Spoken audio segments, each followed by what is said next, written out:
Hello students, how are you? Welcome to Standard 7th revision video chapter number 9th महिलाओं का अपना bank और chapter number 10th सुर के पद। तो सबसे पहले हम देखेंगे महिलाओं का अपना बैंक, जिसकी लेखिका है उषा महाजन, जिनका जन्म 1948 में उत्तर प्रदेश के देवरिया कस्बे में हुआ था।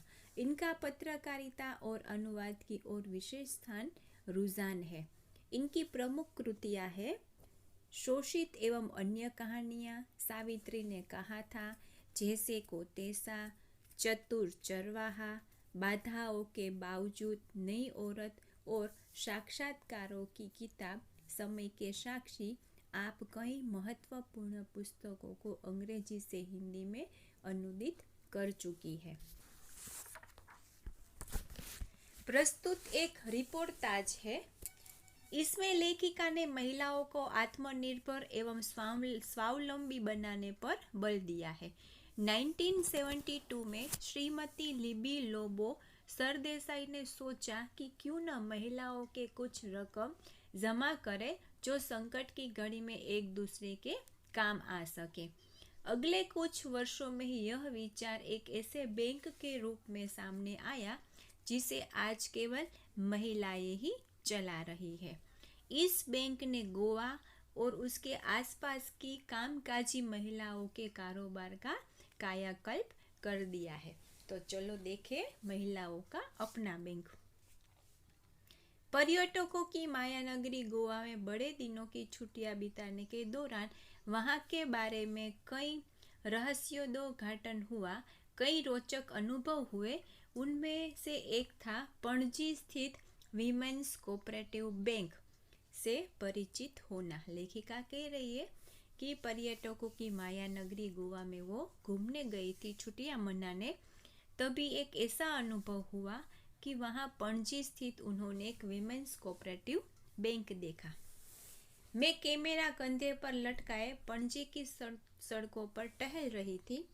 हर 4-5 दुकानों के एक दुकान काजू किशमिश की दिखाई दे रही थी। अचानक उन्हीं दुकानों के बीच देखा एक चौंकाने वाला साइन बोर्ड, जिसमें लिखा था वीमेंस कोऑपरेटिव बैंक। इसमें पहले गोवा की गलियों में औरतों को चीकू, संतरे और लौंग इलायची बेचते तो देखा था, लेकिन क्रिसमस और नए साल की पूर्व संध्या पर नाचते थिरकते भी देखा था, पर केवल महिलाओं के नाम पर उन्हें बैंक सरीखी संस्था चलाते देखने की तो कल्पना भी नहीं थी। लेखिका कह रही है कि यहाँ की सड़कों पर मैंने फ्रूट वाले, ड्राई फ्रूट बेचने वाले, उसकी दुकानें वालों को तो देखा है, लेकिन मैंने ऐसी कोई बैंक नहीं देखी थी जहाँ सिर्फ महिलाओं की संस्थाओं और महिला ही चला रही हो। मैं तुरंत भीतर पहुंची। देखा तो सभी काउंटरों पर महिलाएं थी। एक काउंटर पर पहुंचकर मैंने देखा और ठहर गई। काउंटर के उस पार कार्यरत महिला को लगा कि मैं नया खाता खुलवाने आई हूँ। लेखिका बैंक के अंदर गई। एक काउंटर पर वो रुक गई। चारों ओर देखा तो सभी काउंटर पर महिलाएं बैठी थी। उस कार्यकरी महिला को लगा कि ये महिला भी अपना खाता खुलवाने के लिए आई है।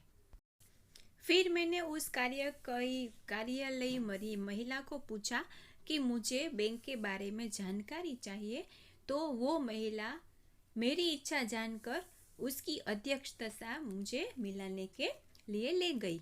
बैंक की अध्यक्षता श्रीमती प्रिया एस भावे ने बताया कि यह बैंक पूर्ण रूप से महिलाओं का ही बैंक है। यह केवल महिलाओं द्वारा ही उनकी पूंजी से उनके कल्याण को ध्यान में रखकर चलाया जा रहा है। सन 1973 में इस बैंक की स्थापना श्रीमती लिबी लोबो सरदाई के नाम की एक कैथोलिक महिला ने की थी। बैंक की जो अध्यक्षता है वो बता रही कि ये बैंक कब स्थापा और उसकी स्थापना किसने की। इसकी स्थापना का मूल उद्देश्य स्थानीय महिलाओं को रोजगार के बेहतर अवसर उपलब्ध करवाना तथा परिवार में उनकी स्थिति को मजबूत बनाना था। गांवों में स्त्रियां अचार, मसाले, पापड़ जैसे छोटे पैमाने के कई रोजगार करती है। बैंक द्वारा ऋण मिलने से उनके अपने व्यवसाय को बढ़ाने के अनेक अवसर मिले। खास तौर पर यह बैंक महिलाओं के लिए ही खोला गया है कि यहाँ से ऋण यानी कि उनको जब भी लोन चाहिए तब वो लेके अपने जो छोटे मोटे व्यवसाय है उनको बढ़ा सकती है। आज बैंक के पास अपनी 2 करोड़ रुपए की पूंजी है और लगभग 5,000 महिलाएं इसकी शेयर होल्डर है। गोवा के अन्य शहरों में भी इसकी शाखाएं खोलने के प्रयास किए जा रहे हैं और रिजर्व बैंक से मदद लेने के लिए तो खतों की किताबत की चल रही है। तो वो अध्यक्षता है, उसने बताया कि बैंक के पास कितनी पूंजी है और कितनी महिला कर्मचारी यहाँ काम कर रही है। प्रिया जी की बातों से भरपूर आत्मविश्वास टपक रहा था। देखने में आकर्षक यह युवा महिला पूरी तरह अपने काम से प्रति समर्पित थी। मैं सोच रही थी कि शायद ये घर गृहस्थी के बोझ से मुक्त हो। आखिर जिज्ञासावश मैंने पूछ लिया। मैं जिन बैंक की अफसर से बात कर रही थी उनमें के उनकी बातों से भरपूर आत्मविश्वास टपक रहा था। ऐसा होने का मुझे कारण ये भी लगा कि वो घर की जो जिम्मेदारी है उनसे मुक्त होगी। बातों बातों में मैंने उनसे पूछ लिया। वह धीरे से हंसी। मेरा विवाह 18 साल की उम्र में ही हो गया था। मेरे पति डॉक्टर है और किशोर आयु में मेरे 2 बच्चे हैं। घर गृहस्थी भी देखती हूँ। यहाँ काम करने वाली सभी महिलाएं गृहिणी हैं। तो प्रिया जी ने अपना परिचय ऐसे करवाया कि मेरी शादी तो बहुत छोटी उम्र में हो गई थी। मेरे पति है वो डॉक्टर है और मेरे 2 बच्चे हैं। उसकी उम्र भी किशोर आयु तक पहुंच गई है और बैंक की सारी महिलाएं भी गृहिणी है, मतलब उनकी भी जिम्मेदारी है घर की। उन्होंने खुद अपने प्रयासों और लगन से यह काम सीखा। मैंने पिछले 5 सालों में इस बैंक से जुड़ी हूँ। तो प्रिया जी ने कहा कि मैं पिछले 5 साल से इस बैंक से जुड़ी हूँ। मेरे पास भी बैंकिंग की कोई ट्रेनिंग नहीं थी, पर कड़ी मेहनत और लगन के बल पर मैंने सब सीख लिया। मैंने गोवा से बाहर पूना, मुंबई आदि शहरों में जाकर बैंकिंग का प्रशिक्षण प्राप्त किया और अपने काम में पारंगत हुई। तो उन्होंने क्या कहा कि भाई मुझे भी कुछ नहीं आता था, लेकिन मैंने कड़ी मेहनत और अपनी लगन से सब कुछ सीखा। मुंबई से बाहर पूना आदि शहरों में जाकर मैंने बैंक का प्रशिक्षण, मतलब उसकी जो शिक्षा होती है, उसकी जो ट्रेनिंग होती है वो मैंने ली। गोवा की औरतों की स्थिति बयान करने के उद्देश्य से उन्होंने कहना जारी रखा कि यहाँ औरतों पर किसी प्रकार का दबाव नहीं है। वे हर क्षेत्र में पुरुषों से कंधा मिलाकर चलती है। प्रिया जी कह रही है कि यहाँ की औरतों में पुरुषों की बराबर है, वो पुरुषों से कंधा मिलाकर चलती है। ईसाई और हिंदू समुदाय सद्भावना और सामंजस्य है। खान पान और पहरावा के अलावा दोनों के तौर तरीके लगभग एक से ही है। यहाँ के जो लोग हैं अलग अलग संप्रदाय के हैं, लेकिन पहनावे और खान पान में लगभग एक जैसे हैं। जिनकी स्वतंत्र कैथोलिक महिला है उतनी भी हिंदू ही है। जितना वे घरों से बाहर निकलकर काम कर रही है उतना ही हिंदू महिलाएं भी कर रही है। उदाहरण आपके सामने है। इस बैंक की 8 निर्देशिकाओं में से 7 तो परंपरागत हिंदू घरों से ही है। तो प्रिया जी ने अपनी बैंक की पूरी जानकारी मुझे दी, यानी कि लेखिका को दी, और अच्छे से मेरे साथ व्यवहार किया। तो विद्यार्थी मित्रों, ये था महिलाओं का अपना बैंक। अब हम नेक्स्ट चैप्टर सुर के पद, जिनके कवि है महाकवि सूरदास। महाकवि सूरदास का जन्म रुनकता नामक गांव में 1478 में पंडित रामदास के घर में हुआ था। कुछ विद्वान सिही नामक स्थान को सूरदास का जन्म स्थल मानते हैं। सूरदास जी वल्लभाचार्य के शिष्य थे। वे मथुरा के गऊ घाट पर श्रीनाथ जी के मंदिर में रहते थे। सूरदास जी का निधन सन 1583 में गोवर्धन के पास पारसोली नामक गांव में हुआ था। सूरदास जी ने लगभग 1.25 लाख पदों की रचना की थी। इनके 3 प्रसिद्ध ग्रंथ उपलब्ध है, सुरसागर, सुरसारावली और साहित्य लहरी। सूरदास ने अपनी इन रचनाओं में श्री कृष्ण की विविध लीलाओं का वर्णन किया है। प्रस्तुत काव्य पद श्री कृष्ण की बाल लीलाओं से संबंधित है। हमारे सामने जो 3 पद दिए गए हैं वो बाल कृष्ण की लीलाओं से संबंध रखते हैं। इन पदों में कवि ने बाल कृष्ण के जीवन की अनेक लीलाओं का सुंदर चित्रण किया है।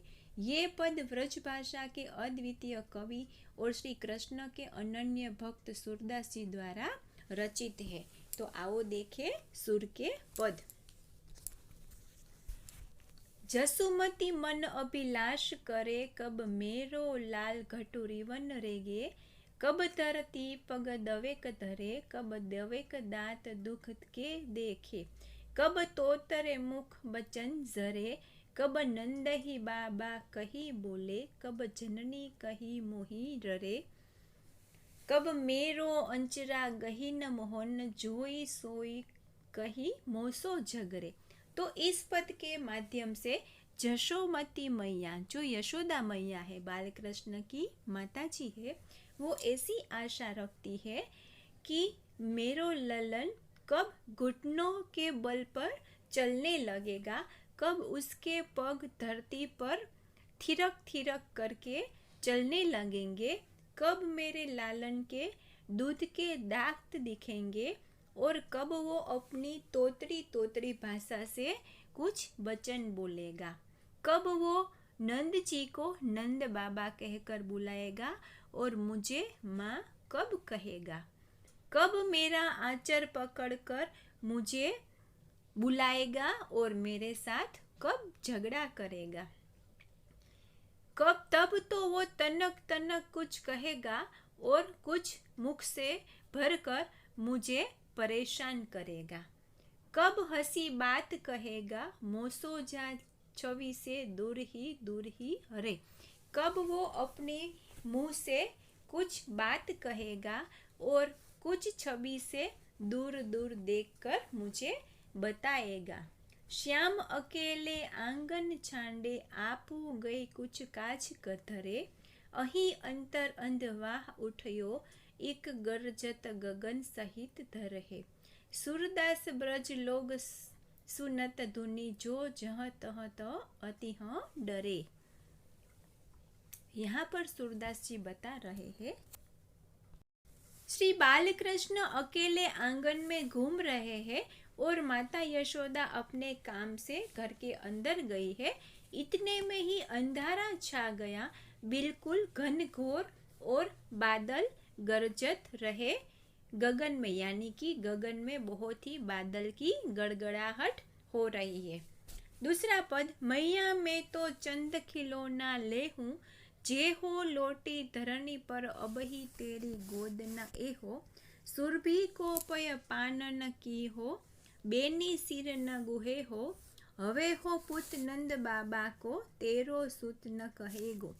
इस पद के माध्यम से सूरदास जी ये कहते हैं कि बाल कृष्ण अपनी मैया से जिद कर रहे हैं कि मैया मुझे चांद खिलौना चाहिए, जो आकाश में चांद खिला हुआ है वो मुझे चाहिए खेलने के लिए। अगर आप मुझे वो लाकर नहीं दोगे तो मैं धरती पर लेट जाऊंगा और आपकी गोदी में कभी नहीं बैठूंगा। मैं गाय का दूध कभी नहीं पीऊंगा और आपको कभी माता नहीं कहूँगा, और मैं सिर्फ नंद जी का पुत यानी कि नंद जी का ही बेटा कहलाऊंगा।